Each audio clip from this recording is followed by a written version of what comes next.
네, 안녕하세요, 교수님. 2학년 총익치 강의 수강하고 있는 조재섭이라고 합니다. 이번 주차에 총익치 벌써 5주차가 되었는데, 거의 총익치에 대해 가지고 이제 전반적인 내용이랑 이런 거는 알게 된 것 같아요. 이게 첫 주차, 둘째 주차 하면서 5주차가 되면서 시간이 지날수록 점점 더 지식이 쌓이고, 이 풀덴처에 대한 그런 소양이 깊어진 것 같아가지고, 스스로도 뿌듯하고요.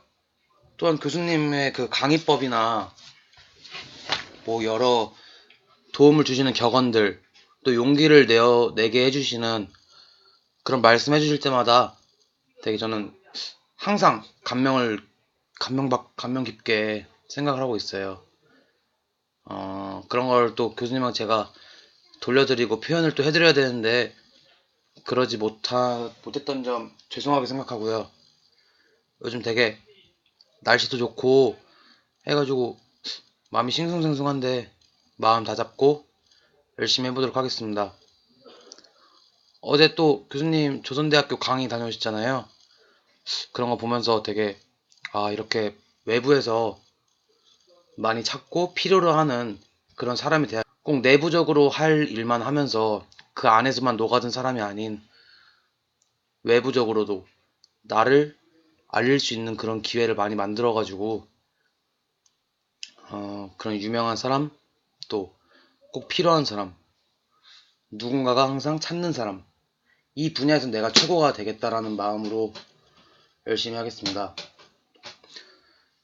네, 총이치 개요라고 제가 제목을 정했는데요. 그, 네, 그 책에서 1장 챕터 1 개요 파트를 정리하는 주차이니만큼 제목을 총이치 개요로 정했습니다. 그러면 시작하겠습니다. 네, 그러면 총이치란 무엇인가? 이거부터 시작을 해야 될 것 같아요. 제가 배운 과목이 총이치 과목인데, 그럼 총이치가 도대체 뭐냐? 이게 주차를 거듭하면서 이제는 뭐 책을 보거나 아니면 남들은 들어서나 뭐 인터넷 찾아보지 않아도 자연스럽게 술술 나올 수 있는 그런 단계가 된 것 같아요. 5주나 지났으니까 물론. 네, 총이치는 상하악 치하의 전부, 이게 완전히 또는 편하게서 한쪽에서 자연 치하가 모두 상실되었을 때 제3대 고치 사랑니를 제외한 상실된 치아와 그 주위 조직을 인공물로 대치시킨 가철성 보철물의 일종으로, 가철성이라 하면 여기서 그 움직이는 그런 뜻이니까, 네, 가철성 보철물의 일종으로 전부상해치, 그리고 완전 틀리라고도 합니다. 이게 총이치 즉 플렌츠의 정의이고요. 총이치를 많이 사람들이 끼잖아요. 그래가지고 특히 그 노인분들이 많이 끼는데, 이 총이치가 아무래도 가철성 보철물이다 보니까 구강 내부에서 찰탁을 하고 또 시간이 흐르고 또 어떤 뭐 물리적인 압력이나 뭐 화학적인 그런 영향을 받으면은 이게 변형이 일어나기 쉬워요. 만약에 이 총이치가 구강 내부에서 제대로 딱 장착이 되지 않는다면은 그거는 보철물로서 기능을 하지 못하는 거기 때문에 뭐 저작, 발음, 또 겉으로는 심미적으로 그런 기능을 못하니까 이거는 불완전한 보철물이라고 할 수 있어요. 그렇기 때문에 이 총이치를 효과적인 기능을 발휘하기 위해서 요소들이 3개가 있는데, 그중 첫 번째가 서포트, 지지, 두 번째가 리텐션, 유지, 세 번째가 스테빌리티, 안정이라고 합니다. 그 중에서 유지에는 이 리텐션에는 물리적 요소와 해부적 요소가 있고, 스테빌리티, 안정에는 근균형과 교합균형이라고 있습니다. 네, 그렇다면은 총이치의 효과적인 기능을 위한 요소 중에 첫 번째인 지지, 즉 서포트인데, 지지란 무엇이냐 하면은 의치에 가해진 저장력에 대해서 저항하는 현상을 의미합니다. 저항하는 현상을 의미하는데, 이게 의치가 놓이는 토대가 되고 또 의치를 통해서 저장력이 전달되는 조직으로 구성됩니다. 총이치는 점막, 무코사로 덮인 뼈에 의해서 지지를 얻을 수가 있습니다. 그럼 다음으로는 유지입니다. 유지는 영어로 리텐션이고, 유지의 정의는 의치에 있어서 중력이나 음식물의 접착력 또는 개구할 때, 즉 입을 벌릴 때 작용하는 힘에 대해 이탈되지 않으려고 저항하는 현상입니다. 이게 의치는 자꾸 밖으로 나가려고 하고, 이 유지 기능, 즉 리텐션에 의해서 이탈되지 않으려고 저항을 하는 건데, 이 유지에는 총이치가 그 특별한 유지 장치에 의해서 뭐 이렇게 딱 장착이 되는 것이 아니기 때문에 그 의치와 구강 조직 또는 타액, 즉 침에 의해서 이루어지는 물리적 요소와 의치의 주변에 있는 근육의 주행과 작용, 그리고 치조골의 형태 및 점막 상태에 따른 해부학적인 요소, 그리고 교합 등에 의해서 영향을 받는 겁니다. 의치의 유지 요소는 다음과 같습니다.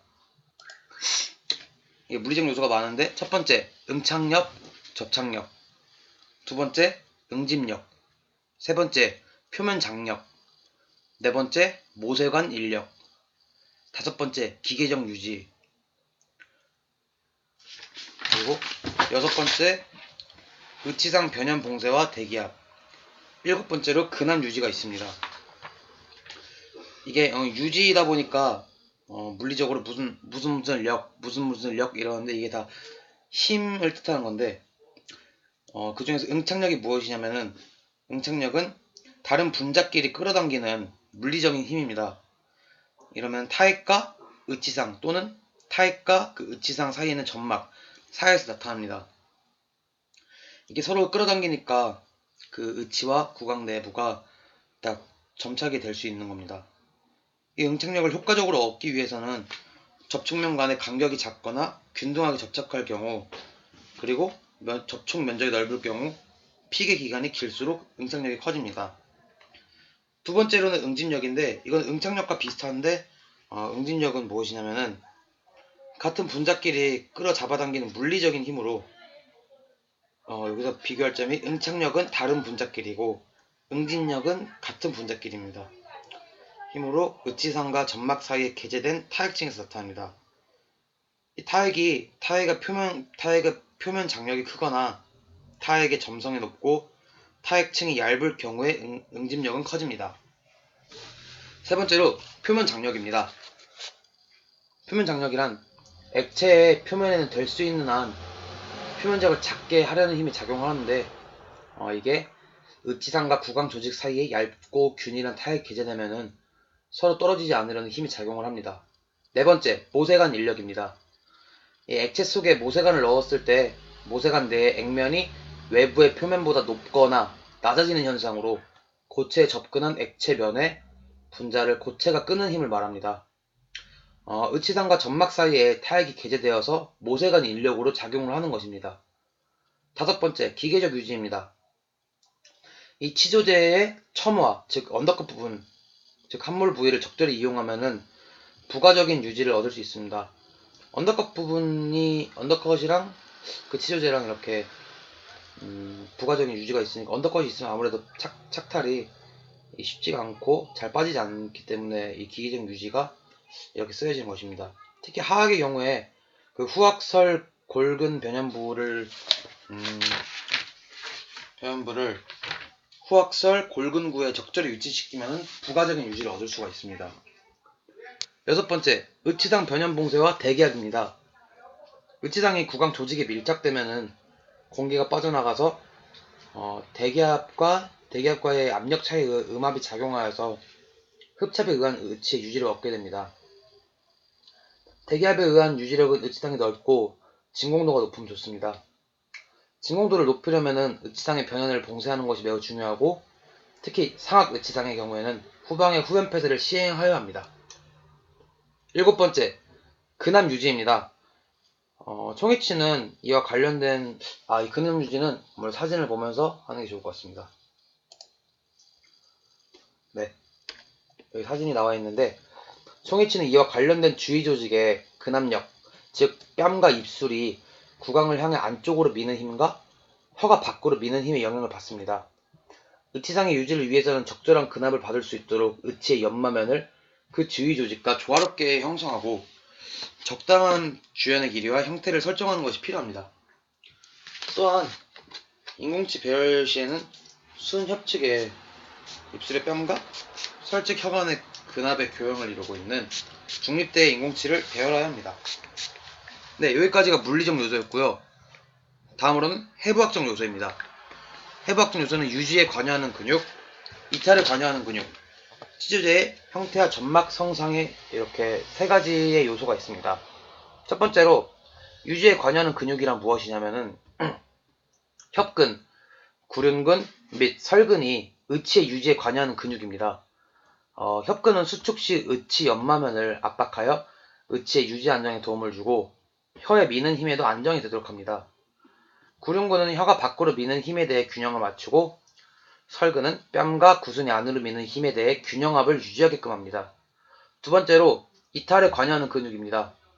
교근, 이설골근, 내측 익돌근 및 악설골근이 이탈에 관여하는 근육입니다. 교근이 수축하면은 하악 의치상 후연부를 밀어내어 의치를 전방으로 이탈시키며 구강절을 구성하고 있는 이설골근과 악설골근은 수축 시 구강절을 올려 하악 의치를 밀어 이탈시킵니다. 내측의 돌근도 수축 시 하악 의치를 전방으로 이동시킵니다. 네, 세 번째로 치조제의 형태와 점막 성상입니다. 의치의 유지는 치조골의 흡수가 적을수록 유리한데 치조골의 높이가 높으면 높을수록 수평적 이동에 저항할 수 있기 때문에 기능적인 안정감을 얻을 수가 있으며 치조제의 함몰 부위가 있는 경우 기계적인 유지를 부가적으로 얻을 수 있습니다. 의치상이 접촉하는 점막은 점막의 치말에 균등하게 일어나고 점막이 비교적 두껍고 탄력성이 풍부하며 골과 긴밀하게 결합되어 있는 경우가 유지에 유리합니다. 네, 여기까지 유지에 관하여 말씀드린 거고요. 이제 세 번째 요소인 안정에 대해서 말씀드리겠습니다. 안정이란 어떤 힘이 작용했을 때 동요되거나 위치의 변화 없이 고유의 위치에 있으려는 성질 또는 평형점을 벗어나면 원래의 상태로 되돌아가려는 성질입니다. 안정에는 두 가지의 요소가 있는데 첫 번째로 근균형과 두 번째로 교합균형입니다. 근균형이란 치아 접촉과는 무관하고 구간의 기능 운동 시 혀, 입술, 뺨의 근력에 의해 의치가 탈락하지 않도록 평행 상태를 유지하는 것을 말하는데 근균형을 위해서는 의치상의 연마면과 변연부를 주의 조직의 운동과 조화롭게 형성하는 것이 중요합니다. 두 번째로 교합균형입니다.